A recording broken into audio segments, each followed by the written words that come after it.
Welcome back, everybody, to the Blazer Victory podcast.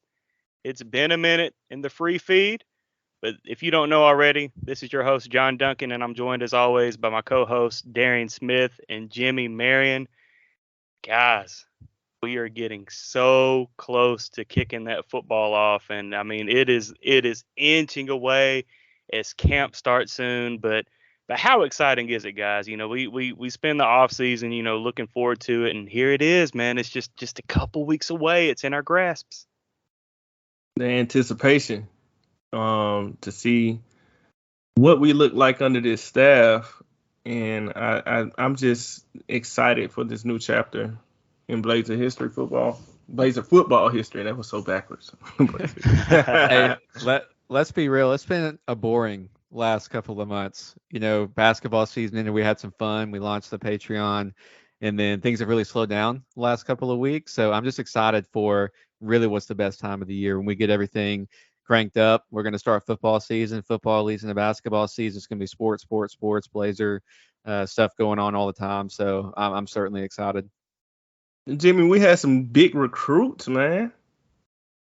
That's right. Hey, they're killing it right now. So y'all, if you're listening to this feed, you follow recruiting. You see on social media the work that the staff is doing. So they haven't picked up any 3 or 4-star recruits today. I mean, come on now. But the last couple of weeks, they have made some pretty big splashes on the recruiting trail. That's like a perfect segue for John right there. You lobbed it up for me. Speaking of the Blazer Victory podcast Patreon, guys, we are at 70 patrons. Can you believe it? We are at 70 patrons now, and it's continued to grow. This is just $5 a month, guys, but we talk recruiting. We talk, we've got interviews coming up. We've got so much great stuff planned for the Blazer Victory podcast Patreon. It is a great way to help support us at Blazer Victory. And don't wait, because fall camp's starting up. So, we're going to hopefully get some great interviews on the feed for you for the Patreon. In fact, going forward, almost all interviews will be on our Patreon platform. So go to patreon.com/blazerpod. And guys, guess what? We are now able to offer an annual Patreon membership to new and existing, for our existing 70 patrons. If you want to say, hey, I want to convert over to being a yearly Patreon and get that 10% off discount, yes, if you become an annual Patreon supporter of the Blazer Victory podcast, you will get a 10% off discount. Current members can go ahead and take advantage of that. But also, hey, our goal right now is to get to 100 patrons. So football season is about to kick off in a few weeks. Camp's coming up. Great time to join the Blazer Victory podcast Patreon. That gives you access to exclusive episodes each month on that feed, and it's just a great time to join. So again, you can still keep your monthly membership if you're currently on the Patreon feed, Patreon supporter. But if you would like to kind of save some money, get a 10% off, you can jump over to the yearly membership. And I did send out instructions that you should have got in your email, your Patreon email, to help you sign up for that. But guys, we have so many exciting, things planned on that Patreon feed. So if you are not subscribed, definitely go ahead and go to patreon.com/blazerpod. Click join as an annual member and take advantage of that discount right now and help support Blazer Victory. Hey, John, you know what I'm going to do with my 10% discount? What's that? I'm going to get Darian a Zers shirt. Oh, my God. Should we just go ahead and jump into that? We can, but it's on y'all. We might want to save it. We might want to do some serious stuff first. Yeah, let's save it. Okay, yeah, we'll save that for the end of the show. So as many Blazer fans are tuning in right now, 2023 American Athletic Conference Media Days has wrapped up. It wrapped up on Tuesday. We were recording this Wednesday night. And the media poll came out, guys. And, we talked right when it happened. UAB was picked 8th in the media poll. So that's 8 out of 14 teams. Now, UAB did receive a first place vote, so that's good. I think we all know who that first place vote was. But I mean, like I texted y'all, like in the group text, 8th isn't that bad. Like, all things considered. I mean, what were Darren? What was your initial thoughts when you saw that UAB was picked 8th in the preseason media poll? I mean, I can understand it honestly because we have a new, completely new staff, and we lost Dylan Hopkins. We lost Debo. We lost a lot of our main guys. Let's just put it. We lost our top receiving target, running target, and passing option. So with the new coach and new staff, I get it. But if you do a deeper dive, it's a lot of teams with a considerable amount of turnover. So the teams that I look at ahead of us, Memphis, I don't know, admittedly, I don't know much what's going on with Florida Atlantic. But I mean, this past year when they beat us, they wasn't too impressive. They beat us, but they weren't too impressive. I think that's a game that we should have won, but that's another topic for another day. East Carolina, a lot of movement going on there. I mean, North Texas, I really don't know why North Texas was ranked ahead of us, to be honest. So at the minimum, I think we should be 7. I respect North Texas, they've been recruiting well, but I think we easily could be 3. Yeah. But at the same token, Tulsa could finish ahead of us. Charlotte, this feisty Biff, could do something. South Florida may look good. They have a new coach. Rice's has been taking us to town each year, so we could easily finish 11th or so, as I can see. But I see us finishing anywhere from 3 or 4, because SMU, if I'm not mistaken, they're replacing Tanner Mordecai. So yeah, anywhere from 3 to 11 is possible. And Jimmy, I want to know your thoughts, but actually, let me just run down real quick for a lot of folks listen to us while they're driving. So let me just run down the AAC preseason media poll. Number 1, Tulane, they had 21st place votes. Number 2, UTSA. Number 3, SMU. 4, Memphis. 5, FAU. 6, East Carolina. 7, North Texas. 8, UAB. 9, Navy. 10, Temple. 11, Tulsa. 12, Rice. 13, South Florida. And 14, Charlotte. Jimmy, what are your thoughts? Yeah, we talked about it, in our text thread. I think it's certainly fair. If I were to rank us now, I'd look at potentially putting us at that 7 mark. It certainly makes sense to me why media would be looking at the other 6 teams in front of us in the rankings. But so overarching thought is that I think it's completely fair. An interesting tidbit that I wanted to share that you guys might have heard on the media day is that guess who was picked to finish 7th last year in the preseason rankings? That would be Tulane, who won the conference and who defeated USC in the Cotton Bowl. So that's just to give you an idea of what is possible. So again, Tulane being picked 7th, win the conference, having a huge win in the Conference Bowl. So UAB, despite being put in that 8th position, still can certainly have high hopes to finish a lot higher than that. And to just add a little bit to it, I think our ceiling will be raised a lot if we have some freshmen that can come in and provide a nice spark off the bench and can rotate in for us, and maybe even start here and there. That's one thing I feel like that UAB never really have. We have guys that had red shirt for a year or two, but I feel like it's different under Trent. We have some talented freshmen. So if we got some guys that we didn't bust on in recruiting, if you go back and look at some of those classes that we have had recently, we had some guys that just never panned out really. They just didn't. But if we have the majority of those guys are really able to contribute, I think that our ceiling will be a lot more higher this year. Yeah, and I mean, I've shared a little of my thoughts on Twitter, but I mean, I don't hate UAB being picked at 8. Yes, I do think they are a little higher than that. But honestly, guys, when you look at, let's just say 4 through 8, again, Memphis, FAU, East Carolina, North Texas, UAB. Honestly, like I think those are kind of interchangeable, heading into this year. Like either one of those teams would not surprise me if they make it to the top. Now, obviously, your top 3, Tulane. Well, really, your top 2, Tulane and UTSA. That was not a shock at all to see Tulane number 1 and UTSA 2, and then SMU 3. Like I was not shocked at all. What I was shocked at was kind of Navy at 9. That kind of surprised me. With they're bringing in a new coach. They promoted within after Niumatalolo left or was fired.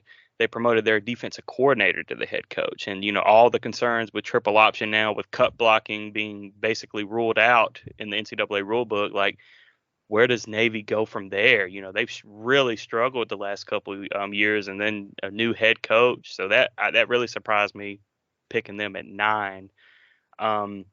But like I said, UAB at 8. I don't think it's disrespectful. Just in the fact that I think 4 through 8 are interchangeable.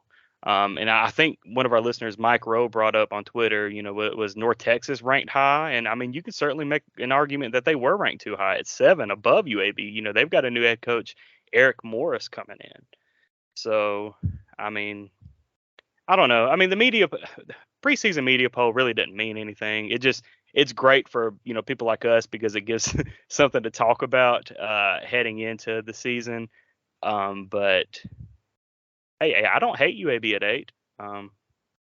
Guys, any other thoughts on the media poll as a whole before we start breaking down what happened in media days? Not really. I'm just happy to see that we get Memphis, who's ranked at 4 and got 1 first place vote, in FAU at 5. We get both of them at protective. So yeah, we got to play Tulane and UTSA. Correct me if I'm wrong, both on the road. But I liked our opportunities that we're going to be able to see against Memphis in that battle for the bones, and then also against FAU to prove something against them at home, hopefully this year. And on the record, I think both of those will be dubs. Let's go. Ooh, let's go, baby. Hey, Darian with the heat. Pee-wee with the heat. That's just how I feel. It's just how I feel, guys.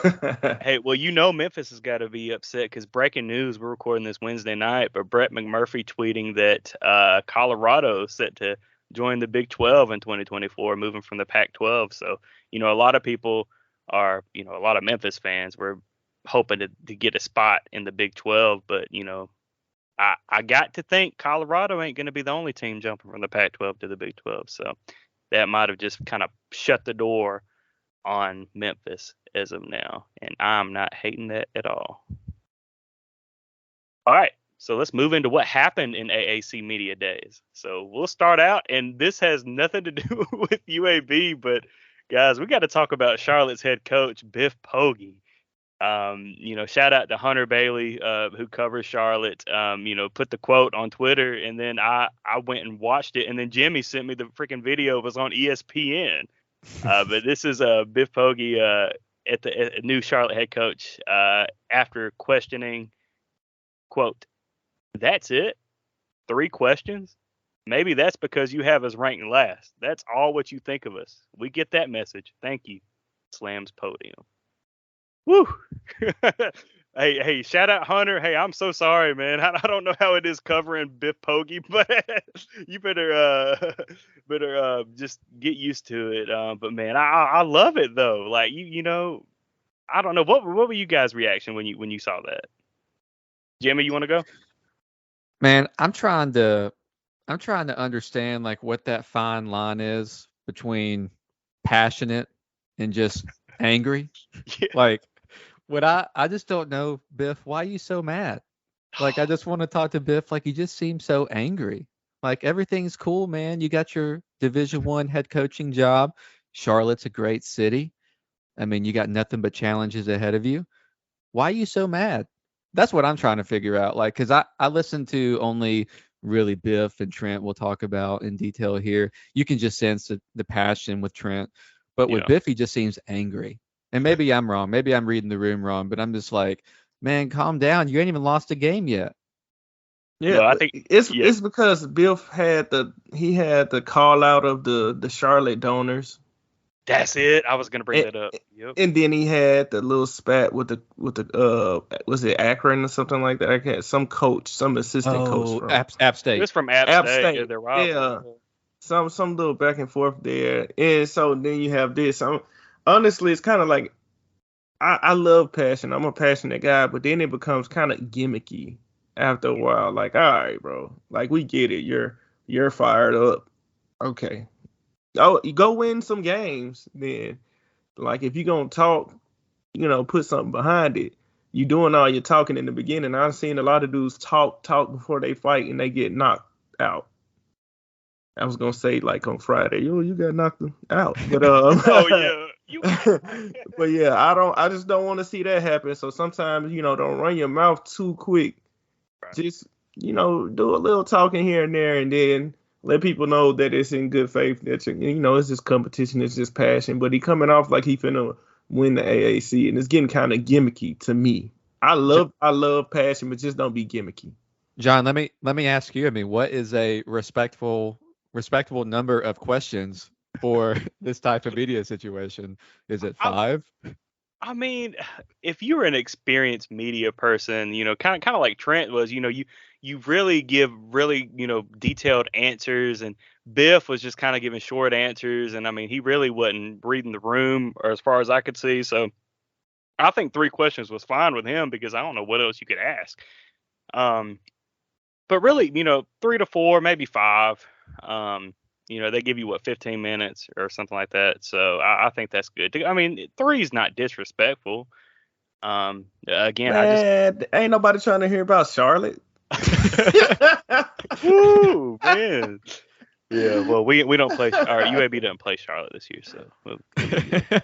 Hey, my bad. Shout out to Charlotte, man. My bad.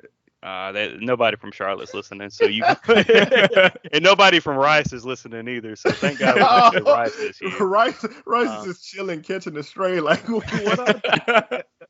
Oh, what's his name? What's the coach's name? Oh my gosh, Bloomgren. He's up there just talking about beating the bully again. Probably. I didn't even listen to his speech.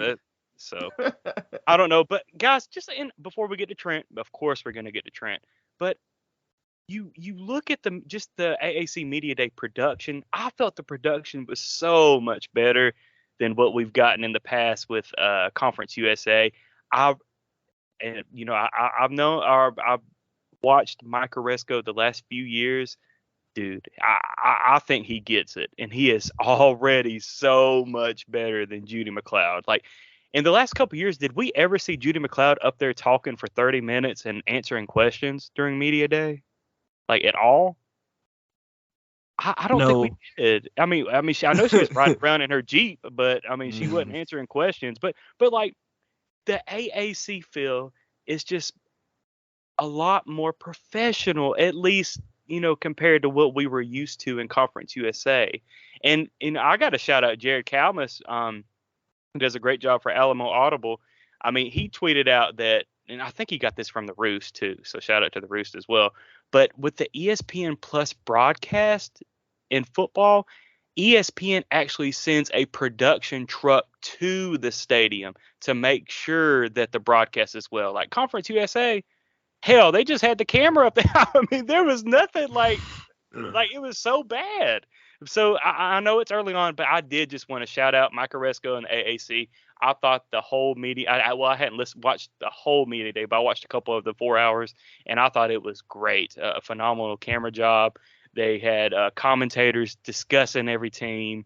But I just really thought the production was really well with the AAC, especially compared to Conference USA. And I think compared to Judy and Conference USA, it's like you can kind of feel that Mike has a vision. Yes. He has a pathway that he really wants the AAC to go down, especially just kind of positioning themselves as a group of 5 team he really is trying to find a way to me, and I love it. It's like he's trying to break that mold. He's not satisfied with just being a little brother to P5. No, he's not interested in that, and that's how I think. And I'm not sure what Judy thought, to be honest. I don't know. But I can feel the passion. To me, that's passion coming from Mike Aresco. So shout out to Mike in the AAC. It's good to be out of the shackles of CUSA. Right. And let's just go ahead and jump into Trent Dilfer, or I don't know if you guys want to talk about Jacob Zeno or Jackson Bratton. Those are the two guys that they took with Dilfer to media days. Jimmy, I'm gonna let you start. What did you from Trent's speech at the podium? What did you get out of that? Well, I just want to say that first and foremost, there's not a lot of direct football content. We're not going to talk. We didn't come away from this interview and like, oh, this is philosophically what we're going to see X's and O's wise, or we don't have any recruiting content. We're not going to talk about specific players. But, for me, my takeaways is just, again, we talked about, we were poking fun a little bit at Biff a moment ago and just talking about, is this dude angry? But when I was listening to Trent, and I'm biased, I'm a UAB fan, like I can just really sense that passion that he has. And, especially that passion that's coming out when he's talking about the current state of college football, right? Football's Um, hard, man. It's hard. Football is hard. That's right. Coaches coach. Football is hard. But one thing I'll say, and again, this is more about Trent as a leader than anything else that I really took away from like his speech, was that I just appreciate the optimistic lens in which he views college football, and not just college football, but life in general. It's honestly why I think that some people find so much fun and find it so easy, like to poke fun at Trent, because when everybody else around him, as Trent says, is whining or complaining or has a problem with, the NIL or the transfer portal or whatever, he's zagging. He's zagging. He's turning anything that somebody would say negatively about him. Obviously, somebody asked a really good question, about his unconditional or unconventional path to becoming a Division I head coach, and he just really spins everything. Instead of saying, somebody might say, oh, he doesn't have any experience. Well, somebody that's optimistic and that can spin things in the way that Trent does is like, well, listen, this is advantageous for me because I only know this way. So he talked about freedom and not needing the job. Like, I just like the way that he views everything so positively.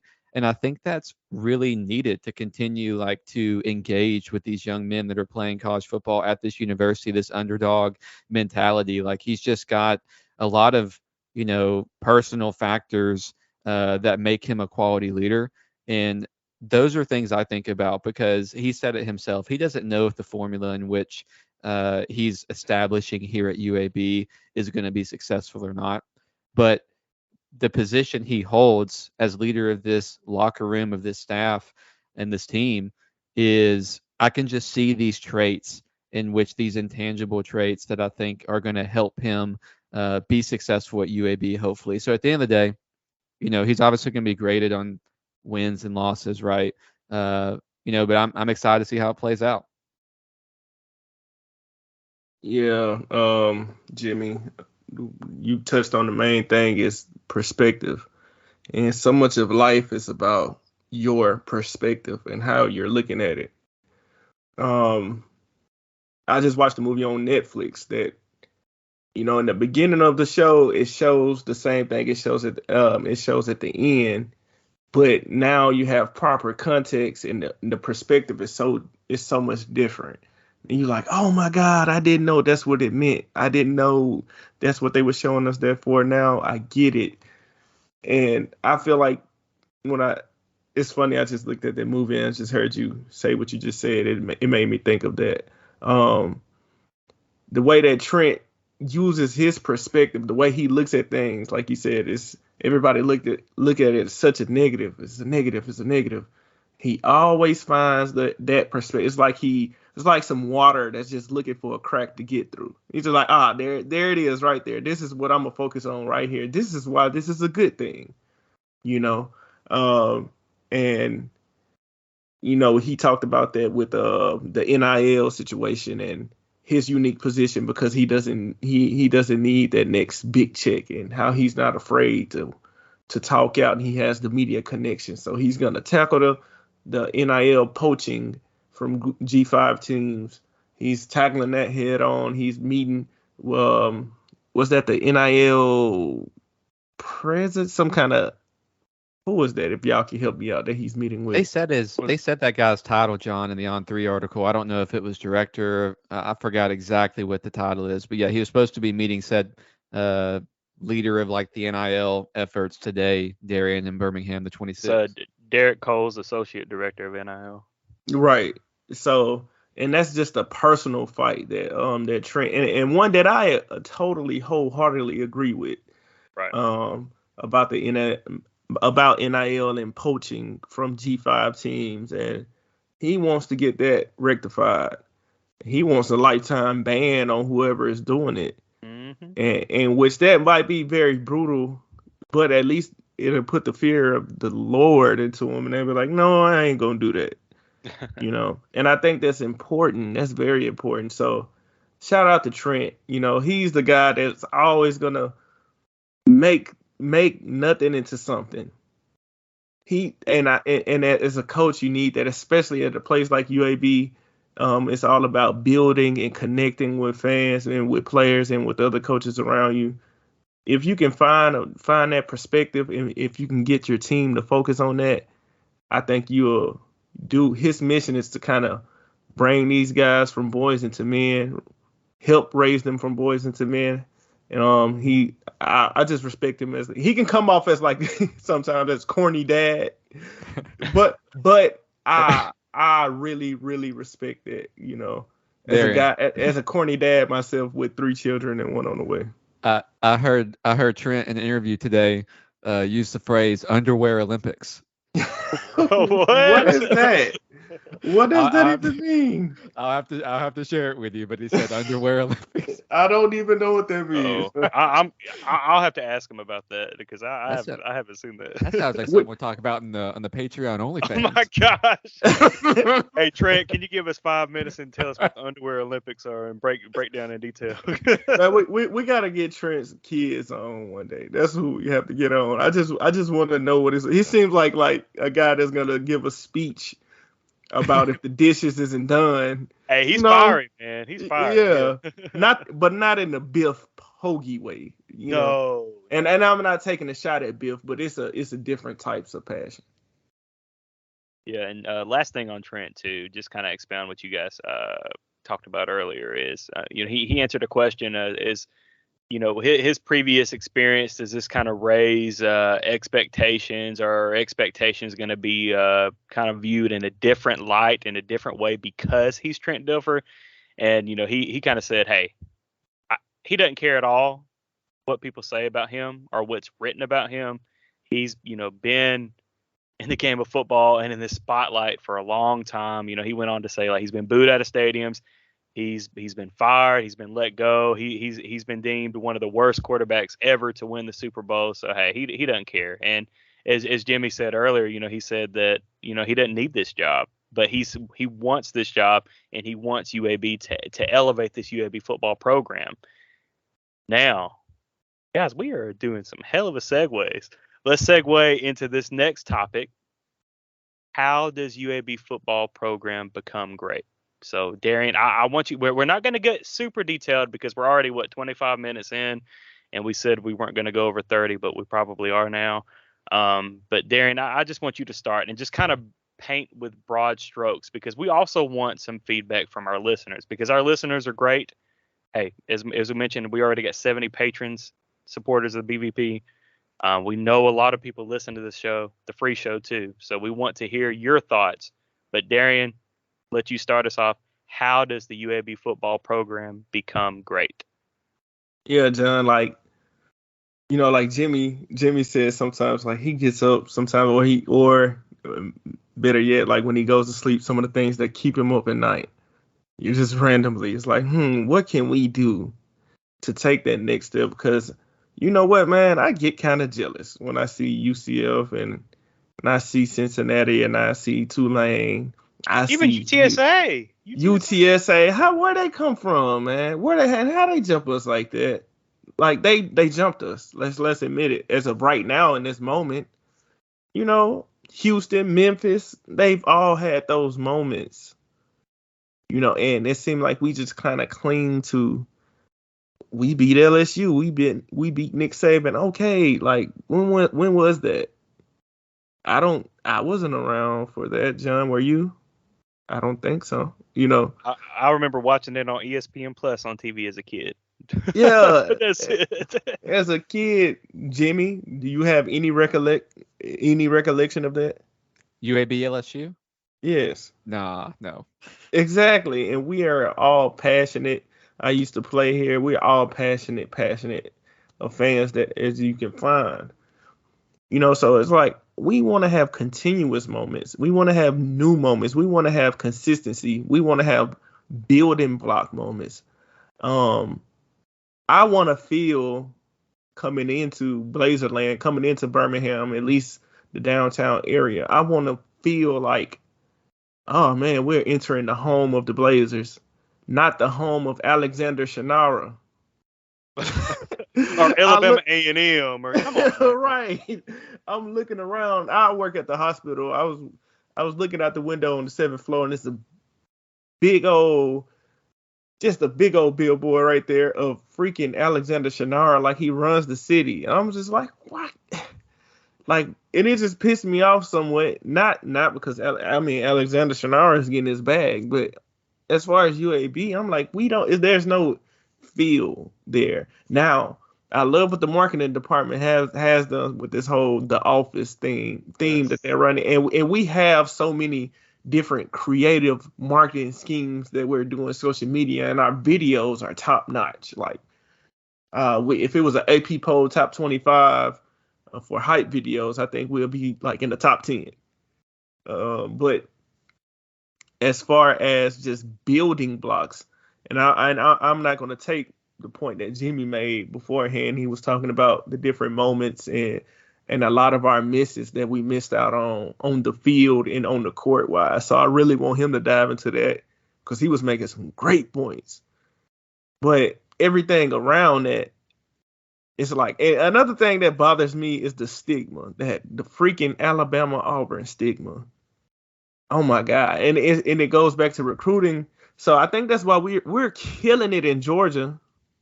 Yeah. Because I don't, in recruiting wise, because I don't think there's no preconceived notions toward UAB in Georgia. They just, and in South Florida, they just come over here and they take a visit and they look and they like the staff, they love the facilities, they love the stadium, they love the city. But one school I was thinking about when it comes to recruiting in particular is Hoover High School.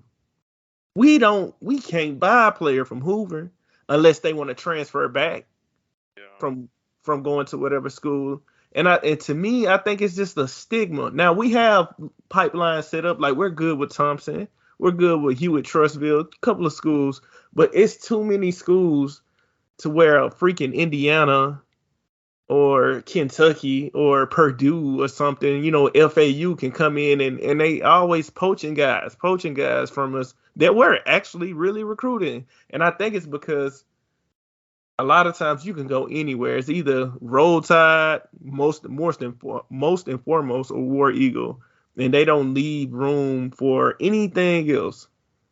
And it kind of is like a little infection here in Alabama. I know ever since I've been up here, when I came from Mississippi, that always upset me. Like, God dang, can y'all let it go? We get it.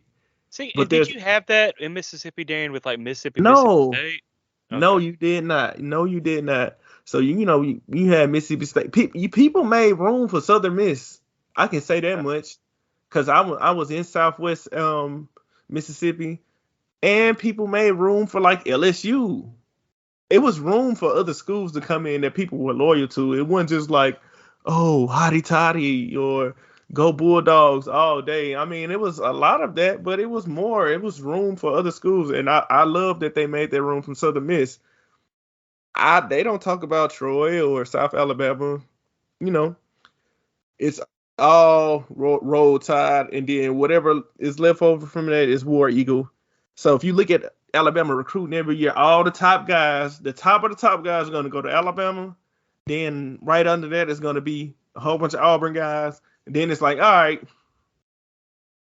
the rest of you, rest of you schools, y'all can have y'all share.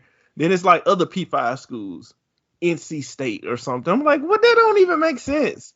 Yeah. That no. So I can keep going on and on about that, but if we can kind of filter in and get rid of that stigma, and I think we've been doing a good job, but I do think we need to get our marketing license and whatever's going on, we need to get that gold, that green and gold circulating throughout the city more and more to put it in their faces. But I wanted Jimmy to talk about his points of the moments that we've missed out on. I think that was such a key thing.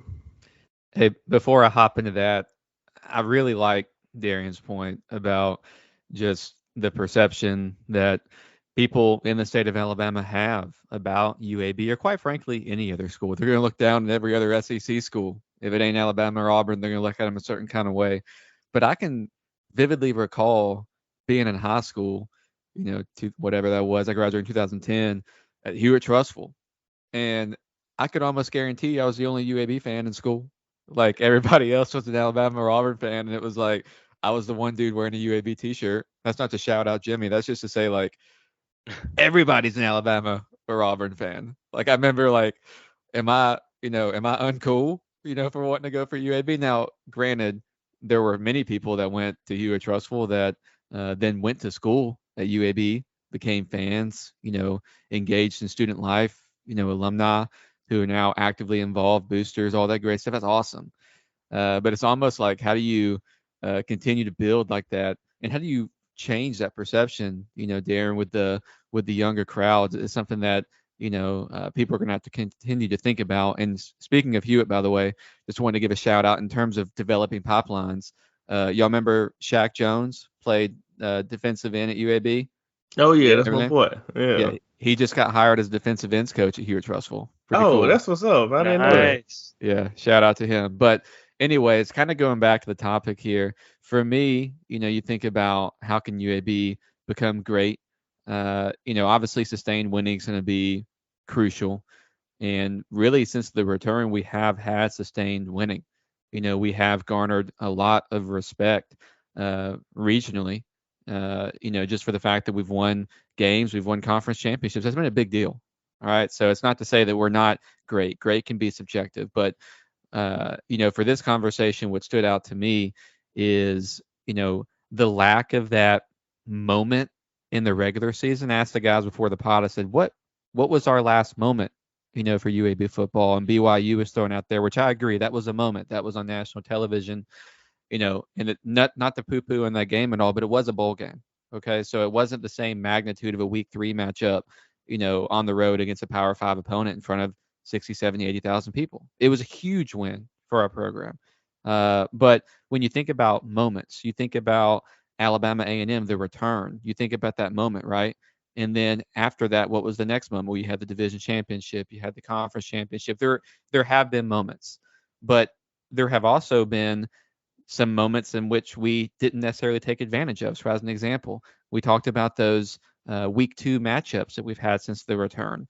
For a program like UAB that's trying to capture momentum early in seasons to gain the attention of people that are going to put eyeballs on historically on BNTV or Facebook Live where we're playing, but for people that would actually show up to the game, there's a difference of starting 1-1 versus 2-0. You're undefeated. You kind of keep that momentum. You come home, you play game 3, you're 3-0. Every year it seems like we took a little bit of a step back in that first road game. And believe me, I was there. I went to Myrtle Beach. I went to Muncie, Indiana. Like I was at these games and we had opportunities and we didn't win. That's okay. You're not going to win every game, but there was those moments. We had the gigantic buildup to the Liberty game, the opening game in Protective Stadium. I'm sure we were all there. And that game did not turn out pretty. The storm came through right before the game. And then the game started not so great. They called back the touchdown of Darian's guy, and then everything just kind of flipped and that moment came and passed. And that was the moment where you get the, not just the loyal fans there. It was the casual fan that showed up, right? And that was a blowout. So there were some moments where we didn't capture that momentum, and that's okay. We're going to continue to try to progress as a program. But for me, I was thinking about that moment. You see schools like Troy, another team here in Alabama. They went in the road. They beat LSU in 17. They went in the road and beat Nebraska in 18. You have a team like Georgia State who won at Tennessee in 2019, the same year in which we lost 30-7. Jacksonville State's gone on the road and beat Florida State. Marshall, Georgia Southern, MTSU all had quote unquote Power 5 upsets last year. And those were big moments. And we've had a few shots at whether it was Miami during the 2020 season, that I think we ended up losing by 17. But that was a moment. Miami wasn't a top 25 team. We've had other games against Georgia where it's like, nobody expected us to go in and win realistically. But there's just been these moments. And I think it's really crucial for a team like UAB to start to change that perception. It's like for us to have that moment. Is it a 5-0 start to begin the season? Is it a Power 5 road win against a team, that's got 60, 70, 80,000 fans on national television? Is it an appearance in the newly refined AAC, championship game? We talked about this, guys, is, a moment that we didn't have a chance to do is we never got a chance to host a Conference USA championship. Now, we won Conference USA championships on the road, and that was sweet, right? But can y'all imagine what that would have been like? No competition from the Alabama and the Auburn on Saturday, or even these top matchups that are on Saturday, to have had a Friday night game at Protective Stadium in which we were on CBS Sports and we were hosting a conference championship game, and we got dang close. We're not going to talk about the game. We got dang close. And one more thing I'll say on that note is, as an example, we talked about before we started the pod, the basketball team, the year in which we won the Conference USA Championship at BJCC. The team was not great that year. I think we had 15 regular season wins, and then we hosted and we had to win, I believe, 4 games in 4 days. And the momentum, the moment you went from, hey, we're not very good, we're playing a game on, whatever it was, Wednesday or Thursday night, and then you get a tough matchup against La Tech, and then you turn around on Saturday, and there was like 10,000 people in the BJCC. The whole Birmingham community felt like they showed up for a conference championship against MTSU, and that was a defining moment. I'll never forget it. And so it's like there's been so many moments, so many good moments. I'm excited about the opportunities that we're going to have in this new American Athletic Conference. So that was just on my mind: sustain winning and to really have more moments. Yeah, Jimmy, I love what you said with the week 2. And for folks that don't realize it, since the return, UAB is 1-5 in week 2 games.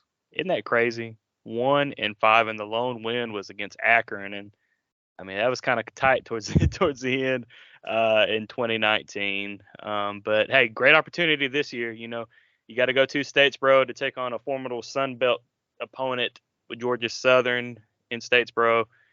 It's going to be tough, but hey, that's how you build a program. You take that next step, start winning those ball games, you start winning some of those money games. Now, guys, I don't think Athens, Georgia this year is going to be tough, but we'll see. But listeners, hey, let us know. We really value your input here on the Blazer Victory podcast.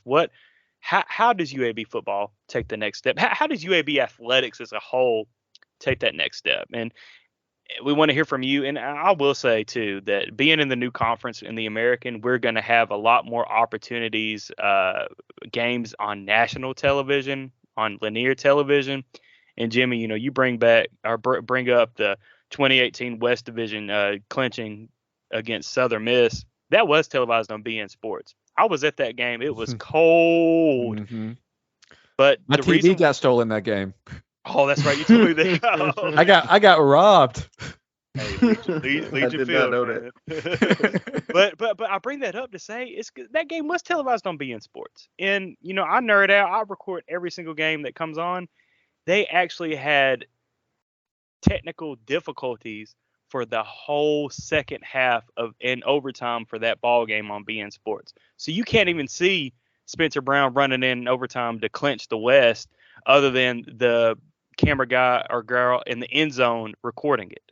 So You know, I mean, Conference USA, it was a Bush League media deal. They knew it. I mean, that's why we got out. You know, we're going with AAC now, who we can be on ESPNU, ESPN2. You know, I know we've got a couple ESPN Plus games to start, but that's okay. I'll still take ESPN Plus over BN Sports or Facebook Live. You know, but Darian, So what were you many going to people say? have ESPN Plus, John. Like whether you're in the UFC, boxing, soccer, like there's just so many more people that have ESPN Plus. So it's the production you were talking about earlier, John, like the production value of the ESPN Plus broadcast. It's nothing to shrug your shoulders at. That's going to be if the worst that we're doing is on ESPN Plus, and then the top end, we can potentially at some point in time we make a conference championship game. We're at 3 p.m. slot on a Saturday on ABC. Yes. You know, when you throw in a few ESPNU, ESPN2s, to your point, ESPN, like that's huge. Very much, man. And I was just listening to y'all, and I was just thinking about. First of all, I was just getting angry about all those missed moments, those missed moments we had, and then Jimmy's television too. Yeah. Jimmy's television. That's right. If you have Jimmy's television, please bring it back. Hey, please do. And I appreciate you not taking my cooler, my UAB cooler, but let me have my TV back. I don't have a good tailgate TV. They left the cooler but took the TV. What? Hey, I'm gonna say this: they took all the drinks out of it, though. They did. Oh wow, that's crazy. That's a crazy story. But yeah, so I'm thinking about all of these missed moments, right? And it burns me up because those are moments that we needed to just seize. We needed to seize that, and especially that when Liberty was here. Oh, we was looking.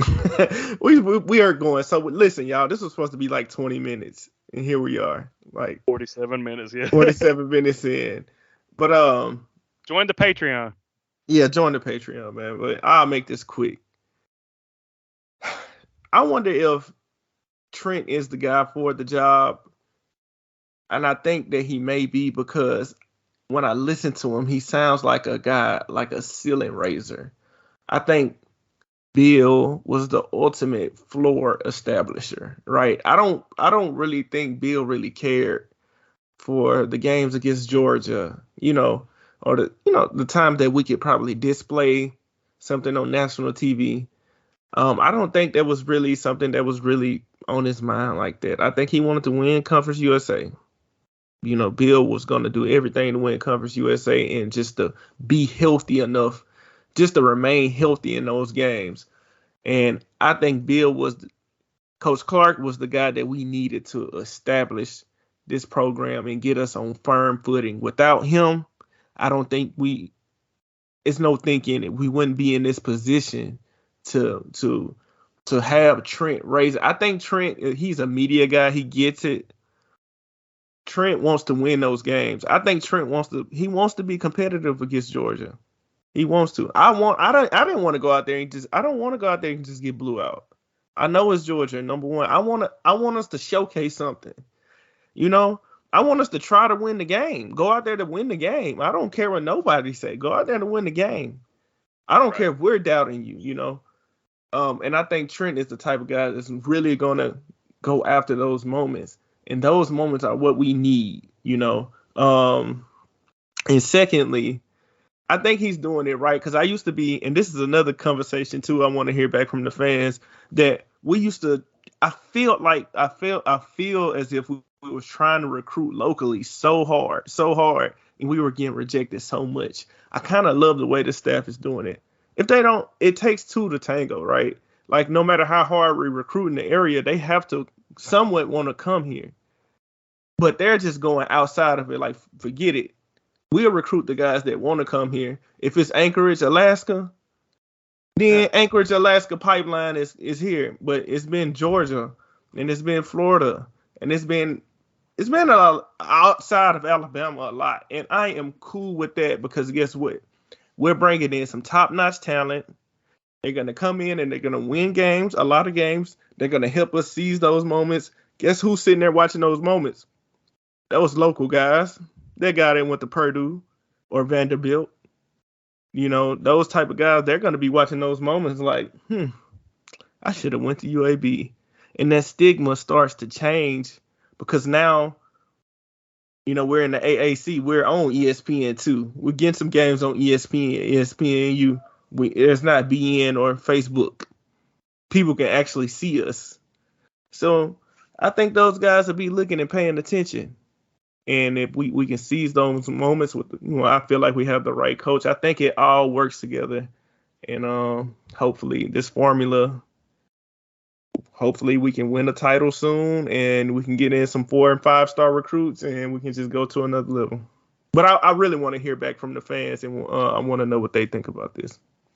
Definitely. Listeners, please let us know, whether that's on the website, blazervictory.com, comment, or on Twitter, let us know what your thoughts are. But I agree with Darian. I think Trent can take UAB to the next level. We'll see in a few weeks when the ball starts, getting kicked off and played, how they do. But definitely like what I'm seeing with this staff so far, especially in recruiting too. Guys, again, if you're not subscribed to the Blazer Victory Podcast Patreon, patreon.com/BlazerPod. We are at 70. Help us get to 100 Patreon members.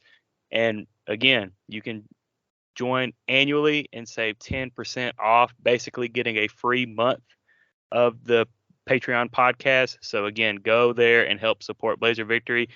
Guys, I know we're running late, 52 minutes, but last thing, and then we'll wrap. What are your thoughts on the Zers shirts that they wore at Media Days? Darian, I want to hear your thoughts first. No, don't start off with Darian. Jimmy. Damn it, don't do yes, that. Sir. Yes, sir. Go. Hey, Natalie liked it. Natalie liked it. We were in our group. Oh my God. We were in our group thread, and I don't even know where it started. I think John probably sent us a photo of it or whatever. But my first thought for real, like I'm gonna put my Trent glasses on. I was like, okay, like I'm gonna look at that optimistically, like it's different. It's different. Yeah, and then Natalie's God. like, I'd wear one. And then Darian, cue your response. What did you have to say? Yes. That's so lame, bro. You just a hater, man. You just a hater. No, I'm not. That's what you are. Y'all know that's corny. Y'all know that's corny. I'm not even the guy that calls stuff corny. I don't like that. I don't like that stigma because people use it to bully people and call people lame that are just different. But that's like, it's like a corny dad. Trying to try something new, like, hey, the kids will like this one. We're Zers. I'm like, what is a Zer? Like, hey, the Zers. They come in and they be like, I'm like, no, there's nothing cool about a Zer. I don't know what a Zer is. Just stop it, man. And everybody get what, Darren? You a 2X, 1X? What are you, bro?